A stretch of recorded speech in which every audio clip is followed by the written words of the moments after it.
여러분 안녕하세요. 기간조입니다.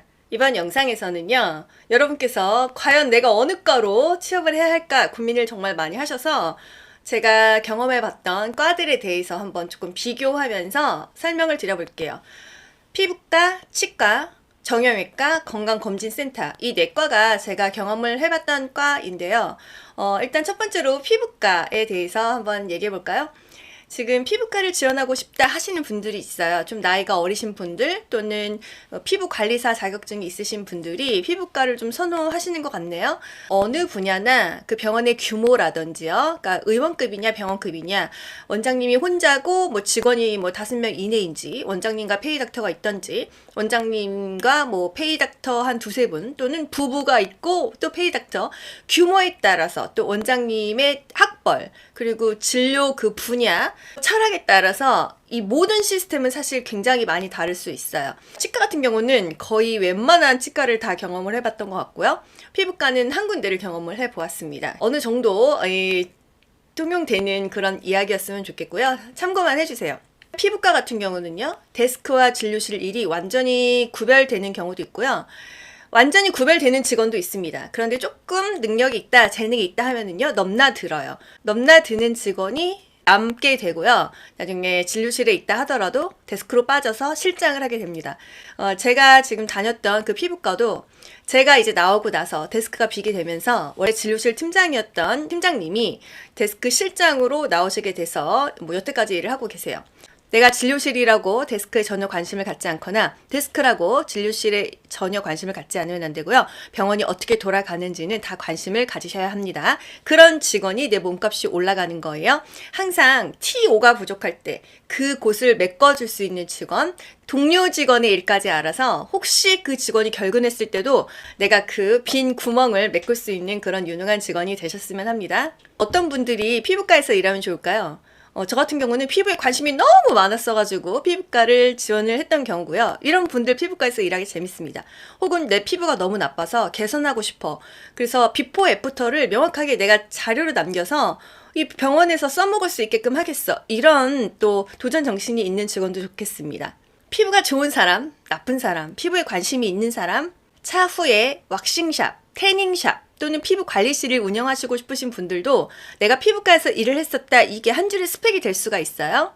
화장품을 판다 또는 뭐 향수, 비누 이런 원데이 클래스를 내가 하고 싶다 이러신 분들도 피부과 경력이 한 줄의 스펙으로 올라갈 수가 있습니다. 제가 이제 이런 얘기 해도 되죠?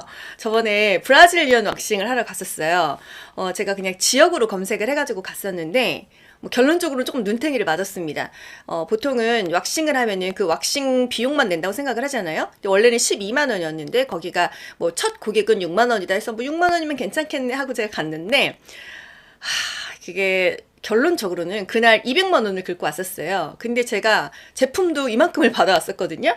집에 와서 뭔가 내가 호구 잡힌 느낌이 좀 많이 들더라고요. 근데 그 순간은 또 어떻게 그렇게 돼가지고서는 제가 그거를 환불을 하는 과정에서 물건값은 50몇만 원을 결국 계산을 했고 별로 그렇게 기분이 썩 좋지는 않았었는데 이 돌아서는 그 발걸음에 이렇게 좀 뭔가 씁쓸함이 있는 것은 이렇게 사기를 당했다 이런 느낌이 들 수가 있거든요. 근데 그 순간은 또 그렇게 그 원장님이 막 이렇게 하기 때문에 하게 되더라고요. 그분이 자기가 피부과에서 일한 경험이 있다 이런 걸 되게 어필을 하시더라고요. 그리고 간호조무사 자격증이 있다고 말씀하시더라고요.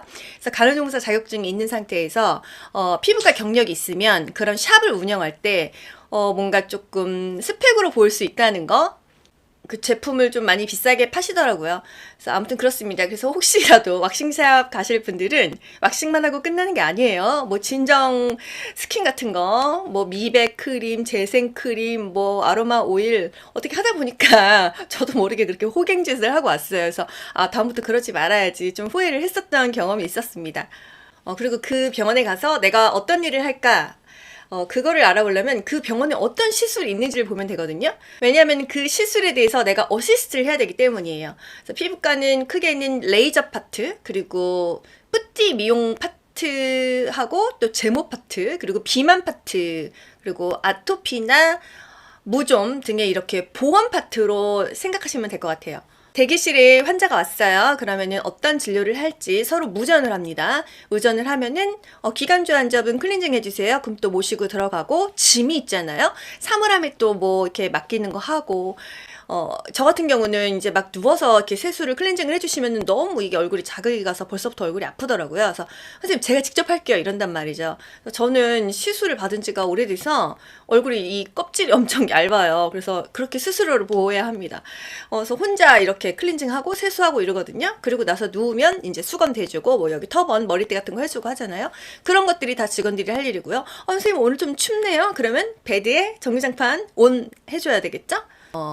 이 영상에서 조금 디테일하게 알려드릴게요. 레이저의 종류는요, 토닝이 있습니다. IPL, 프락셀, 리프팅 레이저, 기미 제거. 기미 제거도 그 원장님이 그 레이저의 종류가 달라요. 뭐 루비 레이저가 있을 수도 있고 뭐 여러 가지가 있습니다. 근데 기계 자체가 거의 억대이기 때문에 뭐 레이저 한 대 정도, 그리고 뭐 리프팅 레이저 한 대 정도, 정말 많으면 한 3대 정도 가지고 계시거든요. 문신 제거, 점 제거, 피진낭종, 사마귀, 쥐젖 제거, 티눈 제거. 티눈을 광선으로 제거하기도 하고요. 이게 냉동이라고 해갖고, 그 질소였나요? 기억이 안 나. 그 냉동된 정말 그 영하 몇 도씨 그거를 갖다가 이렇게 따라가지고요. 면봉으로 이렇게 그 부위를 막 얼리는 치료가 있어요. 여러 번 해갖고 떨어뜨리는 그런 것도 할 수가 있고요. 아토피 있으신 분들 광선 치료도 합니다. 보톡스 필러는 많이들 아실 거예요. 보톡스는 이제 눈가냐, 그리고 이 턱 쪽이냐, 뭐 미간 쪽이냐, 희석액이 좀 다릅니다. 이 눈가나 미간 주름 쪽으로는 뭐 셀라인을 어느 정도 섞고, 턱은 이 교근을 없애기 위해서 조금 더 희석을 그 퍼센트가 다 병원마다 다르고요. 다한증, 땀이 너무 많이 나. 겨드랑이에도 보톡스를 맞고요. 여기 승모근 여기도 보톡스를 맞습니다. 그리고 종아리도 맞잖아요. 그래서 보톡스 그 정도 맞고요. 필러 같은 경우는 이마 필러, 그리고 눈밑 애교, 그다음에 콧대, 그리고 여기 팔자, 입술, 그리고 턱 밑 이렇게 턱끝 필러, 그리고 여기 관자놀이, 여기 페이면 늙어 보이거든요. 관자놀이 필러, 그리고 이쪽 볼 살 없는 분, 이쪽 볼 필러, 그 정도 넣는 것 같습니다. 그리고 필러를 이제 뭐 이렇게 주사로 넣기도 하고요. 요즘 이렇게 펀칭으로 이렇게 뻑뻑뻑뻑 이렇게 동글동글하게 전체적으로 다 넣기도 하거든요. 근데 이제 뭐 다 장단점이 있어요. 그런 시술들을 하고 그런 시술들을 어시스트를 하는 것입니다. 비만 관리 같은 경우는 이제 비만 주사 좀 맞고요. 뭐 약 처방 받는 정도. 그리고 남자분들 여름철 되면은 여기 제모 하거든요. 한 번에 안 끝나고 한 5회 정도 받아야 돼요. 일주일 간격으로. 거의 뭐 한 돈 빼기야 정도로. 그런 거 이제 뭐 냉찜질 해주고 주의사항 설명해주고 그런 시술들이 있고요. 비만 관리 같은 경우는 체지방 측정하는 기계가 있어요. 그거 체지방 측정해가지고 뭐 그렇게 진행합니다. 여드름 환자들 굉장히 많거든요. 여드름은 다 짜내야 돼요. 그걸 압출이라고 하는데 일단 오면은 클렌징 깨끗하게 하고요. 이렇게 스팀 기계가 있어요. 얼굴에 그렇게 쐰 다음에 모공이 열리면은 하나하나 구멍 들어갖고 다 짜내거든요. 어쩔 때는 100개, 200개씩도 짜내요. 근데 요 압출하는 기술이 조금 있어야지 안 그러면은 흉지기 때문에 그런 것도 일입니다. 이렇게 막 고개 숙이고서는 목 아프거든요. 뭐 그런 것도 하고요. 제모는 수염도 하고 겨드랑이, 뭐 팔, 다리 그런 제모를 합니다. 그리고 이 문신 제거도 해요. 저 같은 경우도 문신을 잘못해갖고 요 끝부분이랑 이 눈 밑 요 아이라이너 쪽 엄청 지웠었거든요. 그리고 이제 과거에 손님으로 온 분 중에 등에 이제 문신이 쫙 있으신 분이 있었는데 이제 비용하고 뭐 기간 이런 거 듣더니 결국은 안 하셨어요. 이제 소시적에 이제 문신 같은 거 많이 했다가 지우러 오시는 분들이 있는데 제가 이제 문신 제거를 하는 걸 보면 완전하게 지워지지는 않더라고요. 이게 피부가 이게 또 더군다나 얇은 분들은 더 합니다. 약간 얼룩얼룩지지 한 번에 되지는 않아요. 그래서 피부과에서는 일단 뭐 병원마다 다 다르겠지만 이런 시술들을 하고요. 보통 그 리프팅 레이저, 이제 저 같은 경우도 이제 리프팅 레이저를 받는데 리프팅 레이저를 하고 프락셀까지 다 하고 얼굴이 막 후끈후끈 하거든요. 그러면 이제 그거 뭐 냉찜질도 해주고 팩도 해주고 그런 것들이 다 직원의 역할이에요. 이제 환자들이 수건도 쓰고 터번도 쓰고 이런 거 이제 또 세탁기 돌리고 또 건조시키고 개켜서 넣어놓고 이런 것까지 다 직원이 할 일입니다. 그리고 아침에 리뷰를 했었어요. 오늘 몇 시에 무슨 환자 이제 보험 환자는 리뷰에 없고 비보험 환자들만 오늘 뭐 결제를 해야 된다, 어떤 시술을 한다 이런 거 이제 리뷰를 합니다. 치과도 마찬가지로 그렇게 리뷰를 해요. 보통 피부과나 치과, 특히 치과 같은 경우는 진료비가 높기 때문이죠. 뭐 전학을 다 하고 임플란트 10개 하고 그러면은 제가 현금으로 3천만 원까지 일시불로 받아본 적이 있거든요. 그렇기 때문에 항상 그 리뷰를 하면서 내가 계산을 유도하고 또 컴플레인이 있는지 없는지 리콜까지 그런 것들을 세세하게 리뷰를 다 하게 되어 있어요. 특히 데스크가 많이 하고요. 전 직원이 다 같이 하는 경우도 있습니다. 제가 좀 딱딱하게 이야기를 했는데, 이제 피부과에서 하는 일은 그 병원의 시술을 쫙 보면은, 아, 내가 어떤 업무를 하겠다. 근데 다 비슷비슷해요. 환자 안내하고, 클렌징하고, 그 시술이 끝나면 그것에 맞는 뭐 진정처치 또는 냉찜질 또는 뭐 점 빼고 피가 칠칠 나 그러면은 뭐 이렇게 붙여주고 주의사항 설명하고 다음 예약 잡아주고 처방전 주고 예약 잡고 그런 것들이에요. 여기서 뭔가 내가 조금 역량을 펼치고 싶다. 글쎄요. 이제 그냥 제 경험만 말씀드릴게요. 저는 진료실은 아니고 이제 데스크 상담 쪽으로 취업을 했었어요. 제가 치과에서 거의 4년 정도 일을 하고 나는 이제 병원은 아닌 것 같다 해갖고 잠깐 뭐 쇼핑몰 쪽으로 일을 하다가 그때 잠깐 제가 또 지역을 이사를 갔었거든요. 그러다가 피부가 그때 너무 건조하고 갑자기 늙고 있는 느낌이 들어서 알바를 갑자기 그냥 즉흥적으로 알바몬을 뒤졌는데 피부과가 집 근처에 하나 있었어요. 그래서 제가 지원을 했는데 바로 돼버려가지고 그래서 제가 피부과를 가게 되었었거든요. 근데 거기서 저는 진짜 시술 받고 싶은 마음에 갔었던 건데 원장님이 손맛이 되게 좋으세요. 원장님마다 내가 시술을 굉장히 잘하시는 분이 있고 시술을 못하시는 분이 있거든요. 근데 원장님이 시술을 잘하시면 내가 환자한테 이 원장님의 어떤 진료를 권하기가 굉장히 좋다는 거. 프로모션하기가 좋다. 왜? 결과가 좋게 나오면 내가 권한 나도 좀 자랑스럽고 괜찮은데 못하는 원장님이라고 한다면 내가 그 환자를 왠지 속이는 것 같은 그런 죄책감이 든단 말이죠. 그래서 저는 항상 원장님이 시술을 잘하시는 분인지를 많이 봤어요. 시술을 못하시는 원장님도 계셨는데 그러면 저는 거기서 정말 한 달, 2달 만에 바로 나왔습니다. 저는 제가 상담을 해서 그 환자들을 이렇게 유치하는데 뭔가 이게 기쁨 같은 게 있었어요. 이 사람을 뭔가 이렇게 드라마틱하게 변하게 해주는 그런 기쁨이 있었기 때문에 치과 같은 경우도 얼마나 이게 돈도 많이 들어가고 페인이 많잖아요. 그래서 원장님이 시술을 잘하면 너무 자랑스러운 거죠. 저희 원장님은 이런 다양한 케이스를 정말 너무나 수월하게 진료를 잘하시고 환자분들도 만족하시고 대학병원에서 망친 케이스도 저희 원장님은 다 손을 보세요. 그리고 하다가 뭔가 잘못돼도 그것에 대한 또 대처력이 있으셔서 저는 진짜 원장님의 진료를 정말 권해드립니다. 이게 자신 있게 나오기 때문에 환자들도 또 이렇게 믿고 잘 하십니다. 아무리 데스크에서 상담을 잘 해놨어도 진료실에서 망치는 경우도 있어요. 환불이 들어오거든요. 그래서 진료실과 데스크는 항상 협업을 해야 됩니다. 이게 사이가 안 좋으면은 결국 병원이 진짜 이 망하는 지름길이에요. 그래서 직원들끼리 사이가 좋아야 된다. 내가 이 맡은 일에 대해서는 최선을 다해야 됩니다. 항상. 내가 진료실이든 데스크든 서로 도와줘야 돼요. 니 일 내 일 없이 도와주는 마음이 있어야 됩니다. 데스크가 만약에 상담을 갔어, 잠깐 화장실 갔어, 그렇게 되면은 이제 전화벨이 계속 울리면 진료실 직원이 안 받을 수도 있거든요. 와서 또 받아주고. 진료실이 너무 바빠. 그럼 데스크는 데스크에만 있는 게 아니에요. 이렇게 전체적으로 돌아가는 분위기를 파악하면서 누구 도와줄 데가 없는지 그렇게 서로 상부상조를 해야 됩니다. 원장님도 두루 살펴야 돼요. 내가 직원이라고 항상 내가 누구한테 받을 생각만 하면 안 된다. 원장님 책상 이렇게 한 번씩 보세요. 그래서 원장님 혹시 목마르세요? 물이라도 한 잔 갖다 드리고 저 같은 경우는 아침에 출근할 때 애초에 원장님 이제 책상에다가 이만한 컵에다가 물 한 잔, 이만한 컵에다가 티 하나 또 혹시 배고프실까봐 저희 그 병원 1층에 던킨 도너츠가 있었거든요. 저는 이제 아침마다 베이글을 사가지고 반 쪼개갖고 크림치즈 다 발라가거든요.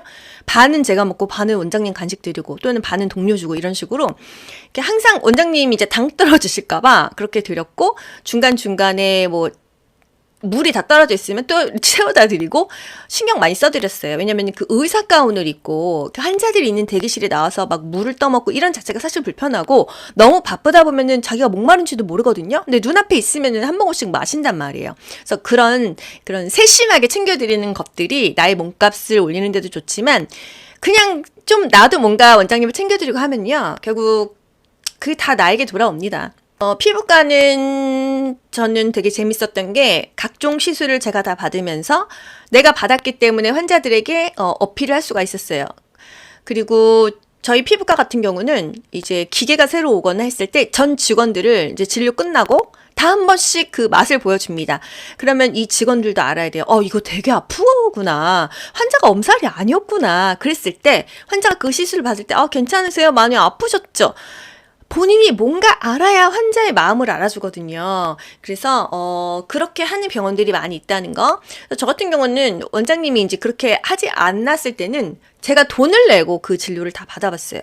내가 받아보지도 않은 진료를 환자한테 설명할 수는 없거든요. 특히나 상담을 하시고 싶으신 분들 같은 경우는 내가 만약에 정형외과를 가고 싶어, 피부과를 가고 싶어, 치과를 가고 싶어, 그 주변에 모니터링을 하셔야 됩니다. 피부과 업무는 뭐 그 정도로 마치고요. 치과 업무 쪽으로 한번 넘어가 볼게요. 제가 맨 처음 병원을 접했던 분야가 치과입니다. 어떻게 해요? 제일 빡센 과를 맨 처음에 들어갔어요. 그래서 진짜 치과 생각하면 진짜 한숨이 멈춰 나오는데 그만큼 다이나믹하기도 했지만 그만큼 정말 너무너무 힘들기도 했었습니다. 치과 같은 경우는 일단 여러분이 못 모르고 들어가실 수는 있지만 가서 공부해야 될 것도 많고요. 조금 꼼꼼하고 야무진 성격이시면 좋겠습니다. 덜렁덜렁 하시는 분들은 치과 쪽에서는 조금 안 어울리실 것 같아요. 치과를 여러분 생각을 해보세요. 이 작은 치아 그리고 이 안에 어떤 신경치료, 이것에 대한 뭐 충치치료, 뭐 보철치료 또는 임플란트 정말 세밀하고 미세하고 꼼꼼한 작업들이에요. 그래서 원장님도 맨날 고개를 숙이고 이 정말 그 작은 구강 안을 보고 그 구강 안에서 요만한 치아에서 또 정말 보이지도 않는 신경치료하고 이러면서 좀 예민해요. 그리고 목 디스크가 다 있으시거든요. 그렇기 때문에 치과 쪽은 다른 과는 뭔가 뭐라고 할까요? 피부과는 아파도 예뻐지니까 드라마틱해지니까 다른 과는 다 이제 뭐라고 해야 돼요? 이 아프지 않게 하는 거잖아요. 근데 치과는 일단 돈은 많이 드는데 자연 치아처럼 이게 티가 안 나게 하는 게 좋은 치료란 말이에요. 돈은 막 몇백 몇천 들었어. 근데 티가 안 나. 그래서 뭔가 이게 환자들이 컴플레인이 자꾸 생기는 과가 치과예요.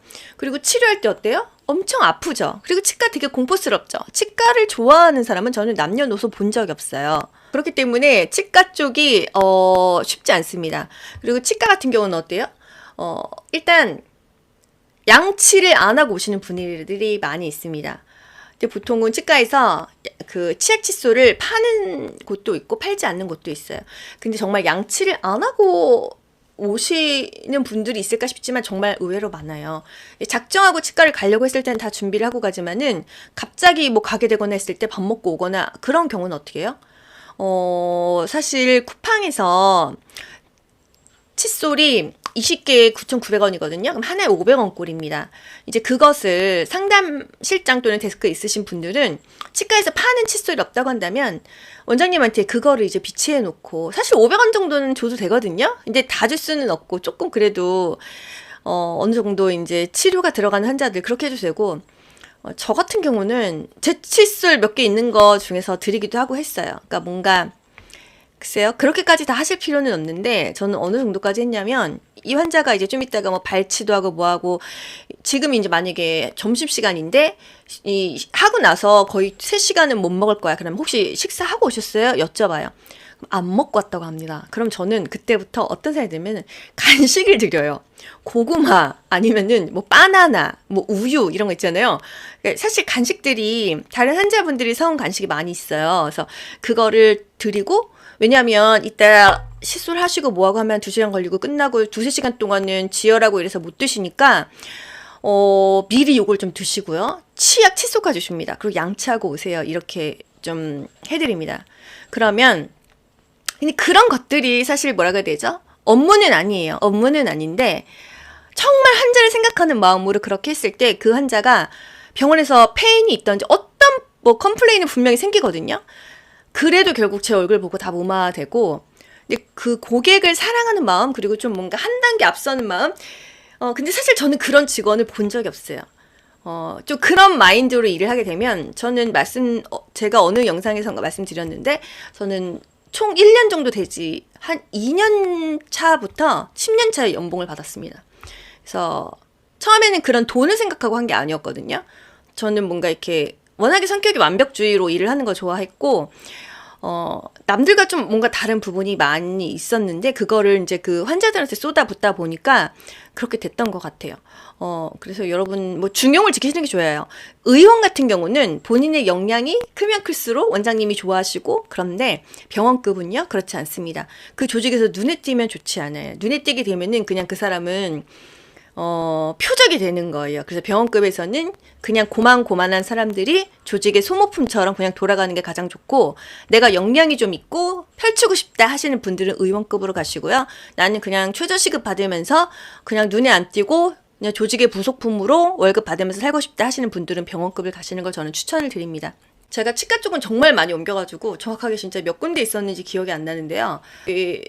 저희 언니 치과에서 생각해보니까 한 달 정도 수습을 했던 것 같네요. 거기서 일을 조금 배웠다가 너무 얼굴이 비슷하게 생겨가지고 동생이란 소리 하도 많이 들어서 제가 불편한 것도 있었고, 거기 선생님들, 직원들이 불편하실 것 같아가지고 제가 이제 거기서 일을 하지 않고 다른 병원으로 그냥 취업을 해서 갔는데, 그 병원에서 느꼈던 거는 선생님들이 진짜 되게 불친절했어요. 그래서 저는 속으로 우리 언니는 왜 이렇게 저렇게 불친절한 직원을 뽑을까? 그러니까 저는 엄청 좀 이렇게 친절을 하거든요. 그래서 왜 나 같은 직원을 안 뽑고 우리 언니는 저렇게 불친절한 직원을 뽑을까? 사실 그런 생각을 했었거든요. 근데 이제 나중에 들어보니까 수많은 직원들이 바뀌면서 자기만의 철학이 생기잖아요. 언니가 그랬어요. 너무 의욕적이거나 그런 직원은 또 금방 그만두거나 잠수를 탄대요.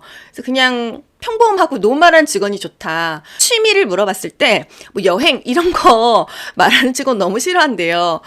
역마살이 있어가지고 월급 받고 바로 안 나오고 이런 경우를 너무 많이 봤다고 하더라고요. 그래서 그냥 무덤덤한 직원이 좋대요. 그래서 선생님마다, 의사 선생님들마다 그런 직원을 좋아하는 선생님이 저 의외로 많이 봤거든요. 그래서 이제 이 병원을 초기에 오픈하신 분들 같은 경우는 본인이 의욕적이다 보니까 일을 열심히 하는 직원들을 좀 좋아하기도 하고, 그런 직원을 구경을 못 하다가 이제 저같이 막 열심히 하는 직원을 한번 보고 나면은 그런 직원을 뽑고 싶어 하시는 원장님들이 좀 많이 있으신 것 같아요. 그래서 제가 그만두고 나서도 다 김 실장 다시 오면 안 되겠냐 이런 얘기를 진짜 저는 많이 들었는데, 없어요. 그렇게 일하는 사람이 없습니다.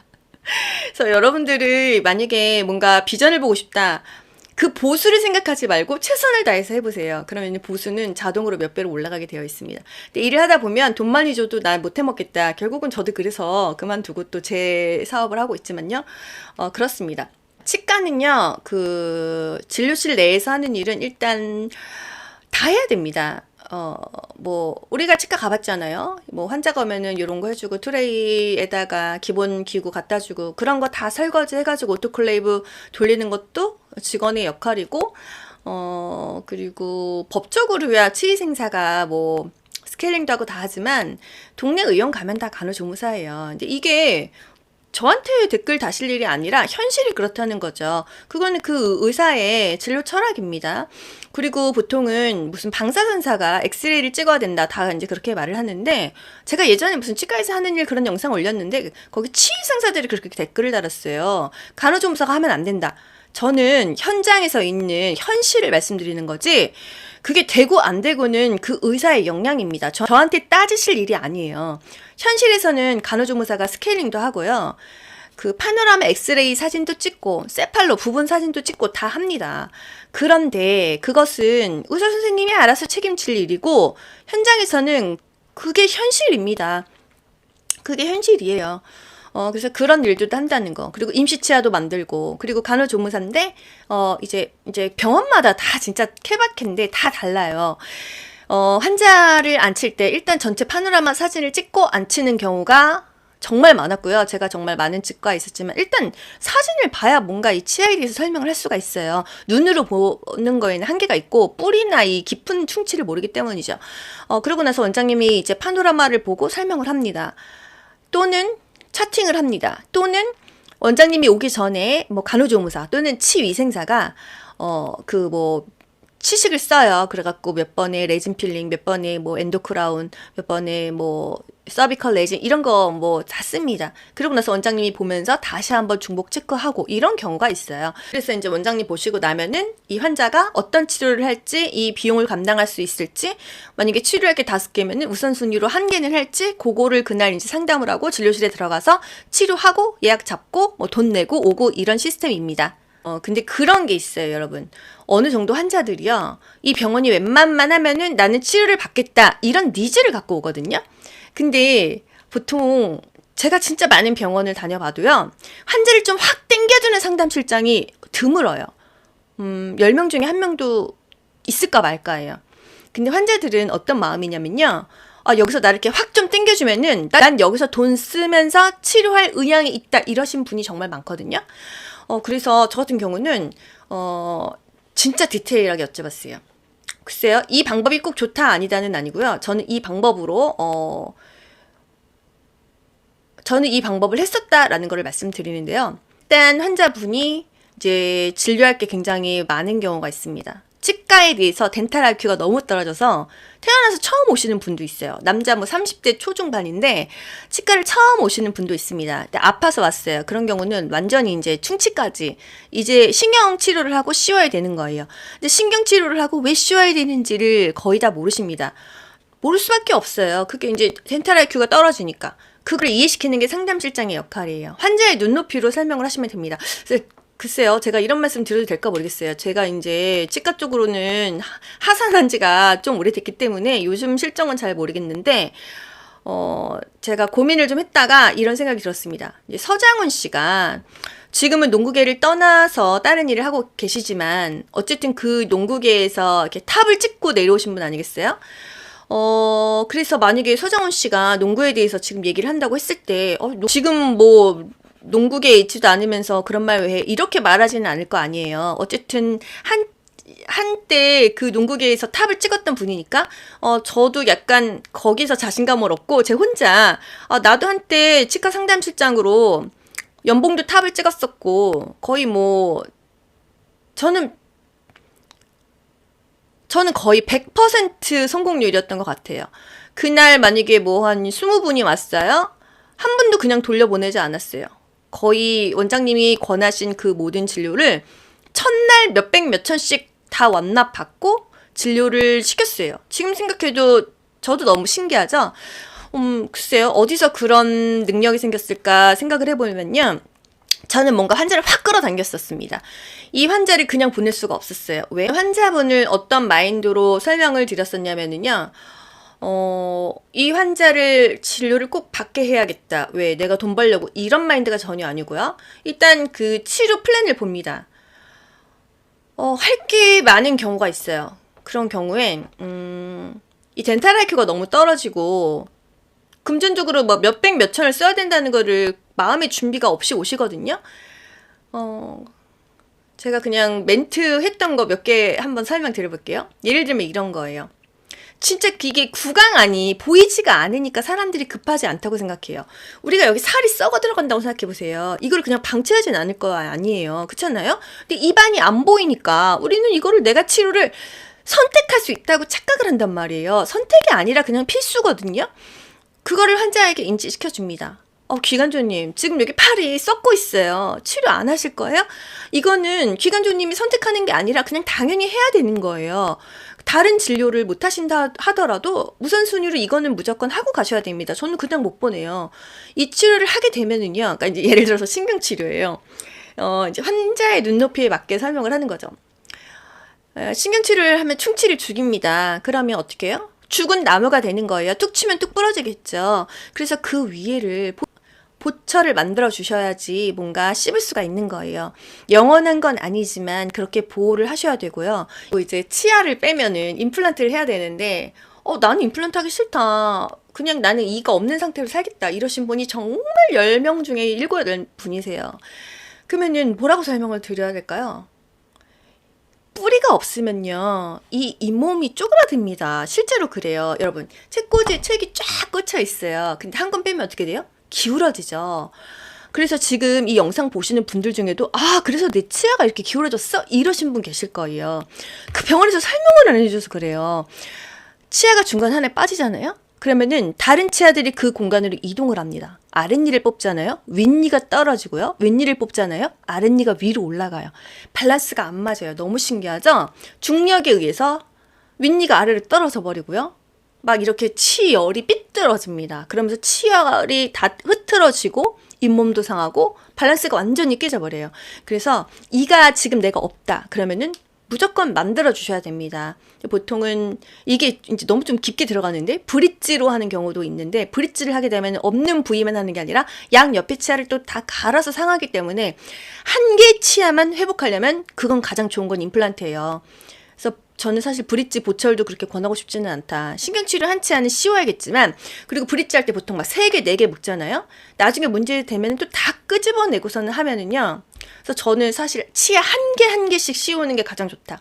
예를 들어서 브릿지로 할 것 같으면 2개를 깎고 가운데 그냥 가짜 이빨로 해서 브릿지 하잖아요. 이빨이 아니죠. 사람은 치아죠. 그랬을 때 저는 그냥 없는 일만 임플란트로 회복하고, 뭐 충치 있는 거는 그냥 낱개씩 그런 식으로 치료 플랜을 세워드렸어요. 환자가 가장 좋은 방법으로. 하지만 원장님 진료 철학이 원장님이 이렇게 권해주신 방법으로. 원장님이 이렇게 권해주셨을 때 원장님 혹시 이렇게 낱개로 하시는 거는 어떠세요? 이 정도로 조심스럽게. 원장님의 진료 철학을 건들면은 안 된다는 거. 내가 많이 그거 알기 전까지는 그렇다는 거. 그랬을 때 원장님께서 그게 더 나을 수도 있겠다. 뭐 이렇게 또 쿨하게 넘어가시는 경우도 있고요. 항상 환자 위주로 플랜을 짰습니다. 저 같은 경우는. 그 금도요, 퍼센트에 따라서 달라요. 금이 많이 들어간 게 더 좋아요. 비싸지만. 왜? 물성, 지구상에서요, 이 물성이 치아와 가장 같은 게 금이에요. 물론 온도 변화는 있죠. 찬 거, 더운 거. 하지만 씹었을 때 약간 내 느낌이 있다는 거. 그래서 금 함유량이 더 많이 들어간 것이 씹는 맛이 좋다. 보철을 하고 나면은 그쪽으로는 잘 안 씹게 돼요. 이게 씹는 맛이 떨어지기 때문이죠. 그래서 없는 치아를 회복하는 데는 지구상에서 가장 좋은 방법은 임플란트고, 또 이 치아, 범낭질, 딱딱한 거, 이거와 같은 물성은 금이라는 거. 하지만 심미적으로 예쁘게 하기 위해서는 도자기를 하죠. 근데 뭐 치과마다 다릅니다. 여긴 도자기고 씹는 교환만만 또 금으로 할 수도 있고, 그런 것에 대해서 좀 디테일하게 환자랑 상담을 하시는 게 좋겠죠. 보통 진료실에서 상담을 바로 하는 경우도 많이 있어요. 치과 같은 경우는 데스크로 나오지 않고 진료실에서 상담하고 바로 그냥, 예를 들어서 이런 거예요. 기관조님 오늘 신경치료하고요. 거기 조금 많이 패여있어서 기둥 세우고 씌우실 건데요. 기둥은 한 10에서 15만 원 들 것 같고요. 이게 씌우는 거는 금이면 뭐 60만 원, 도자기면은 뭐 50만 원 이 정도 드실 것 같은데 진행하시겠어요? 이렇게 하기도 합니다. 네, 할게요. 이런 식으로 하고요. 또는 본인이 설명이 안 되면은 상담실장으로 빠지고, 그거는 병원의 시스템마다 달라요. 이런 식으로 갑니다. 그리고 치과는 특히나 주의사항을 설명을 잘해줘야 돼요. 컴플레인이 정말 많기 때문이죠. 이런 거를 디테일하게 다 설명을 드릴게요. 예를 들면, 이제 치과가 보통 6시에 문을 닫거나 해요. 야간 진료 있어도 8시면 닫잖아요. 임플란트를 했거나 발치를 했을 때 꽉 물고 있지 않으면 피가 계속 납니다. 스물스물 나요. 그럼 밤새 환자는 피가 나니까 응급실에 갔다 오는 경우도 있고, 또 코로나 그때 시즌에는 응급실도 받아주는 데가 없어서 밤새 피를 흘리면서 거의 밤 12시까지 아무것도 못 먹고 막 공포에 떨다가 아침에 오면 이제 피는 멈췄는데 환자는 막 여기까지 화가 난 거예요. 전화는 걸 때도 없고 받을 때도 없고. 저 같은 경우는 그 제 명함에 제 핸드폰 번호가 있잖아요. 혹시 밤에 문제가 되시면, 그러니까 다 뿌리진 않고요. 조금 이 많은 치료를 하시고 비용을 좀 많이 내신 분들한테 꼭 드렸어요. 문제 되시면 저한테 연락하시라. 연락이 뭐 10분 중에 1-2분씩 꼭 와요. 선생님, 실장님 피가 안 멈춰요. 꽉 물고 계세요. 그리고 저는 항상 여분의 솜을 드렸어요. 여분의 솜은 이제 셀라인에 이제 적신 그 여분의 거즈를 꼭 드렸어요. 그래서 그 거즈를, 왜냐면은 물고 있던 거즈를 뱉어내면은 다시 솜을 물릴 수가 없잖아요. 근데 그거 물고 있던 거 비이상하거든요. 그렇기 때문에 새 거즈를 이만큼씩 준비를 해가지고 미리 드리고, 그걸로 미리 여분의 그 거즈를 드리고 꽉 물고 계세요. 그리고 얼음찜질 하세요. 통증이 너무 심하시면은 병원에서 준 약 외에 타이레놀 한 알 정도는 더 드셔도 됩니다. 그러니까 그렇게 굉장히 꼼꼼하게 설명을 드려야 돼요. 그렇게 해서 진짜 그 환자들이 진짜 지극정성으로 했던 것 같아요. 지금 생각하면은 굉장히 쉽지 않은 작업이었고, 그렇게 온 마음과 뭔가를 다 쏟아 부어야만 좋은 결과가 있습니다. 이제 그렇게 했을 때 연차와 상관없이 연봉도 올라가고요. 뭐 어디서나 스카웃이 되죠.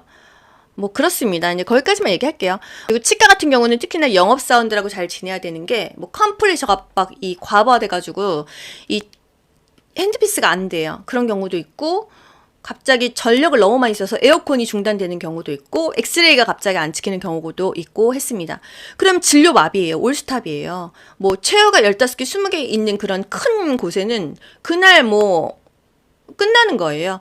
병원 일을 하시면은 많이 겪을 수 있는데 제약회사에서 최소 하루에 한두 분씩 원장님을 찾아뵈러 와요. 그러면은 마냥 앉혀놓습니다. 보통 직원들이. 그러시면 안 돼요. 제약회사 그분들도 진짜 바쁘거든요. 하루에 병원 몇 군데씩 돌아야 돼요. 그분 다 4년제 좋은 데 나와서 잘난 분들이에요. 제약회사 연봉도 높고 대기업인데 우리가 진짜 그 뭐 간호조무사 또는 뭐 이렇게 병원에서 일하면서 제약회사 오신 영업사원을 되게 무시하는 경향이 있거든요. 저는 그 제약회사 영업사원 분들을 무시하는 직원들 정말 많이 봤어요. 저는 진짜 얼굴이 화끈화끈할 정도인데 여러분 그러지 마시고요. 저는 항상 안녕하세요. 그러니까 어디서 오셨죠? 꼭 여쭤봐요. 명함을 받아요. 너무 많아서 사실 못 외우거든요. 그럼 네, 원장님 뵈셔야 되죠? 잠깐만 기다려주세요. 차도 한 잔 드립니다. 그럴 때마다 뭐 영업사원분들이 깜짝 놀래요. 이제 다른 데 가서는 그런 대접을 못 받기 때문이죠. 보통은 한두 시간씩 막 앉혀놔요. 그래도 가만히 앉아있어요. 왜? 약간 갑을 관계니까. 자기네 약을 처방전에 써주던지 뭐 제품을 쓰던지 그런 관계가 있기 때문이죠. 그러면은 이제 사실 환자만 보기에도 원장님 바쁜데 중간에 원장님 환자 딱 나가고 나서는 원장님 여기 동국제약에서 왔는데 잠깐 미팅 하실래요? 그러면은 그때 동국제약 그분한테 가서 제가 눈짓을 하죠. 들어오세요. 이렇게 해가지고 원장님 만나 뵙게 하고 그분들 5분 단에서 나옵니다. 5분 원장님 만나 뵈려고 1시간, 2시간씩 기다려요.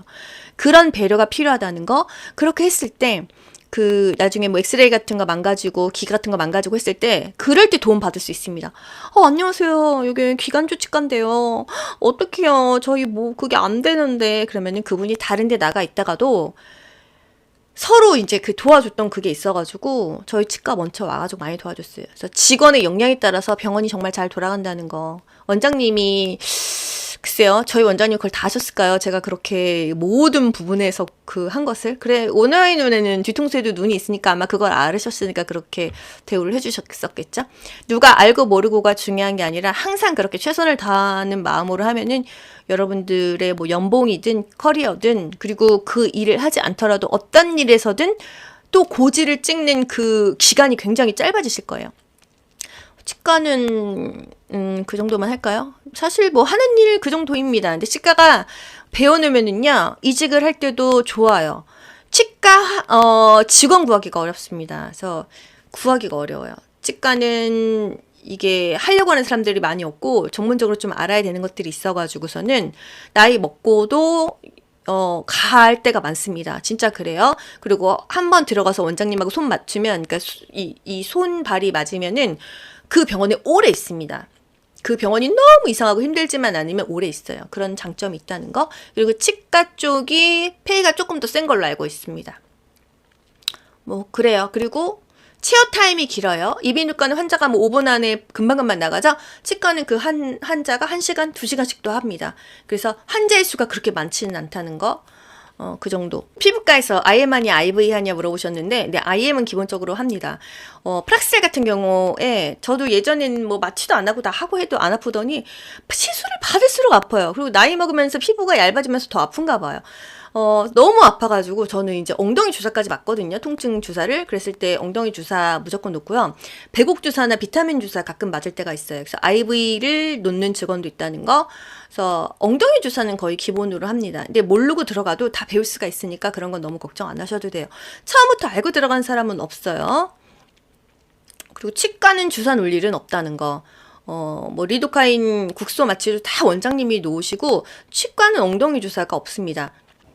주사 못 넣는 사람이 갈 수 있는 곳은 치과, 한의원. 그리고 건강검진센터 같은 경우는 단순 업무입니다. 건강검진을 하고자 하는 사람들을 거의 어시스트 하거나 안내하는 정도의 일이에요. 이거는 거의 뭐 전문직도 아니고 어디 경력으로 쳐주지 않습니다. 건강검진센터에서는 신체 계측실, 시력 제고, 허리둘레 제고, 뭐 체지방 제고, 뭐 청력 제고 이러잖아요.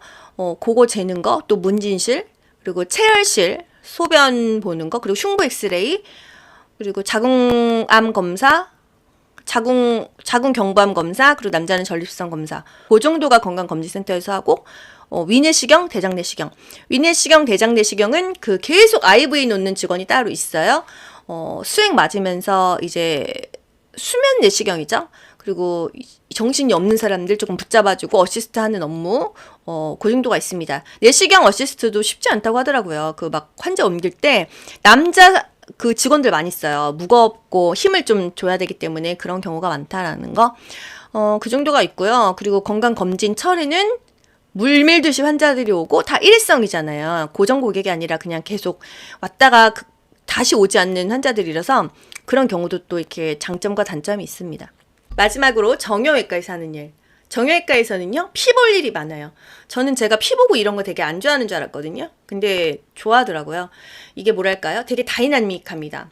정형외과는요, 어떤 환자가 제일 많이 오냐면요, 뭐 작업하다가 손 자른 사람, 이마 이렇게 갑자기 쭉 찢어져서 오는 사람, 찢어지고, 뭐, 개한테 물리고, 철에 베이고, 골절되고, 교통사고 나고, 이런 환자들이 많이 옵니다.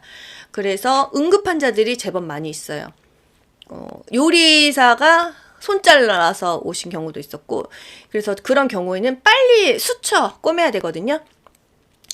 그 어시스트도 합니다. 저는 실습 때부터 했었어요. 거기가 워낙에 의원이고, 직원이 방사선사, 데스크에 보험 청구하시는 또 그 수납 받으시는 임상병리사 선생님, 그리고 이제 물리치료사 선생님 밖에 없으셨고, 그때 간호조무사 선생님께서 그 교통사고 때문에 쉬고 계실 때 제가 실습을 들어가서 제가 그 자리를 메꿨거든요.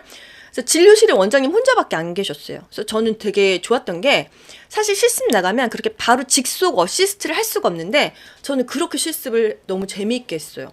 제가 의원급 실습을 직접 뚫었던 게 되게 그 보람이 있었던 게, 원장님 직속 어시스트를 하면서 원장님이 IM 놓는 것도 안 아프게 가르쳐 주셨고, 그리고 환자분들 혈압 재는 거 요즘엔 다 자동입니다. 자동으로 쟀고요. 정말 그 어시스트를 직접 많이 했어요. 그 수철하고 꼬매는 거를 진짜 많이 했었고, 그런 일 하실 수 있습니다. 그리고 기부스하는 환자는 사무장이나 그 방사선사 하시는 분들이 도와주시기도 하고요. 그 병원, 제가 있었던 병원은 그 사무장님이 그냥 기부스 다 하셨습니다. 거기서 뭐 오래 계셨기 때문에, 한 30년 계셨기 때문에 그렇게 하고, 그리고 그렇습니다. 그리고 뭐 어깨 아파서 주사 맞는 거, 또는 혈압약 타러 오고, 당뇨약 타러 오고, 정형외과도 외래만 있는 병원이 있고, 또 입원실이 있는 그런 병원도 있잖아요. 그것에 따라 또 하는 일이 다르겠죠? 일단 정형외과 뭐, 그렇습니다. 골절 환자, 그리고 막 찢어져가지고 오는 환자, 파상풍 주사 맞으러 오는 환자, 물리치료 받으러 오는 이제 노인분들, 오전에 거의 정말 많이 오시거든요. 그래서 제가 오전에, 나중에 이제, 자격증 따고 아르바이트 할 때, 오전 내내 그냥 IM만 쉬지 않고 났어요. 한 50개씩은 났던 것 같아요. 나중에 막 팔목이 시큰시큰 하더라고요. 앰플 까고, 주사기 이거 뽑는 것도 사실 손가락 힘이 바들바들 떨리잖아요. 거의 뭐 IM 놓는 AI처럼 계속 그렇게 주사를 놨었던 것 같고, 그렇습니다. 그리고 뭐 무슨 연골 주사 같은 거 맞으시는 분들도 있고 그렇습니다. 정형외과 업무, 저 같은 경우는 워낙에 다 재밌긴 했었어요. 치과가 힘들고 지긋지긋하고 했지만은 그래도 또 애정이 남아 있었고, 근데 다시 일하고 싶은 생각은 전혀 없고요. 피부과는 이제 제가 시술을 받으러 환자로 가는데 고객으로 가는 거죠. 근데 직원들이 자주 바뀌더라고요. 그래서 정말 많이 바뀐다는 거, 그리고 이 자기네들끼리 텃세가 여전히 있나 봐요. 저도 그랬거든요. 이제 저 다닐 때, 저 못 잡아 먹어서, 저 다닐 때 사실 그 진료실 팀장님하고 사이 안 좋았었거든요. 근데 지금은 좋죠. 제가 퇴사를 했고, 고객으로 가니까, 그렇다는 거죠. 그리고 그런 거 물어보시는 분이 있어요. 이제 퇴사한 병원에 이제 찾아뵙는다는 게 되게 어려운 일 아니냐. 저 그만둘 때 진짜 안 좋게 그만뒀거든요. 좋으면 그만두기가 어려워요. 물론 뭐 내가 어떤 사업을 하기 위해서 이제는 퇴사해야 이제 좋게 나온 데도 물론 있지만은, 저는 그때 피부과 나올 때 사실 좋게 나오지는 않았어요. 그때 뭐 여러 가지 이유가 있긴 했었는데, 저도 뭔가 일하기 싫으면은 그냥 바로 그만둬야지, 막 제가 이제 싫어하는 사람하고 있는 것 자체를 못 견디는 사람이다 보니까 별로 좋지 않게 나온 상태였는데, 제가 차후에 한번 찾아뵀습니다. 그때 그러고 나와서 내가 마음이 안 좋았다. 그래갖고 제가 뭐 꽃다발하고 뭐하고 막 사갔어요. 그때 사무장님 또 생신도 이렇게 해가지고서는 여자 사무장님이죠. 저를 이제 뽑아주셨던, 제가 이 얘기하면 좀 웃긴데, 술을 한 잔 먹고 밤에 갑자기 사무장님이 너무 생각나는 거예요. 저를 뽑아주셨던 그 여자 사무장님이 마침 그때 생일 지난 지가 그때 환갑 지나신 지가 얼마 안 되셨을 텐데 너무 미안한 거예요. 나를 그렇게 그 정말 상담 실장으로 키워주셨는데 내가 그렇게 안 좋게 하고 나온 게 너무 마음이 안 좋아서 제가 그분이 피부과 바로 그 근처에 집이 있으셔가지고 제가 전화드리고 밤에 찾아가가지고 꽃다발하고 뭐 와인하고 그때 가방 선물 가지고 가서 드리고 그래갖고 좀 이렇게 죄송했다 이렇게 화해를 하고 그리고 나서 제가 피부 시술을 받으러 자주자주 가고 있어요. 뭐 1년에 몇 번씩은 가고 있거든요. 그래서 여러분께서 만약에 그 어떤 병원에서 안 좋게 하고 나오셨다 하더라도요. 또 좋게 마무리하셔도 됩니다. 저는 그렇게 했어요. 그래서 지금 생각하면 내가 그때 그러기를 잘했다. 나 지금 계속 여기서 관리받고 있는데 사실 여기가 제일 좋더라고요. 원장님이 손도 야무지시고 그리고 또 구간이 명간이라고 오래 다녔고 하기 때문에 더 이렇게 잘 챙겨주시고 하기 때문에 그때를 생각하니까 되게 재밌네요. 그래서 뭔가 다 좋지 않은 상태로 그만둡니다. 뭐 좋은데 좋게 그만두는 사람 별로 없거든요. 남녀 사이도 좋으면 못 헤어지잖아요. 다 싫으니까 헤어지는 거죠. 근데 이제 지나고 나면은 미화되니까 또 약간 아쉬운 감이 있어서 그랬네요. 오늘 이 피부과, 정형외과, 치과 그리고 건강검진센터 설명드렸는데 저는 뭐 여러분께서 잘 선택해서 가셨으면 좋겠고요. 어느 과나 텃세는 다 있습니다. 그리고 건강검진센터는 병원급이었기 때문에 그때는 어떤 생각이 들었냐면 의원은 뭔가 의욕적으로 일하는 사람이 어울리지만 병원급은 그냥 고만고만하게 내 열정을 불태우지 않는 그냥 그런 성격의 사람이 병원급에나 남지 열심히 일하는 사람은 어울리지 않아요. 그런 사람은 눈총을 받고 아웃사이더가 됩니다. 그래서 내 성향이 뭔가 의욕적이다 하면 의원으로 가시고요. 난 그냥 그렇게 살란다 하시는 분은 병원급이 훨씬 나을 수가 있다는 거 참고하시고요. 오늘 영상 역시도 걸러서 들어주시기 바랍니다. 궁금한 거 댓글 주시면 제가 또 아는 한도 내에서는 최선을 다해서 알려드리도록 하겠습니다. 여러분 감사합니다.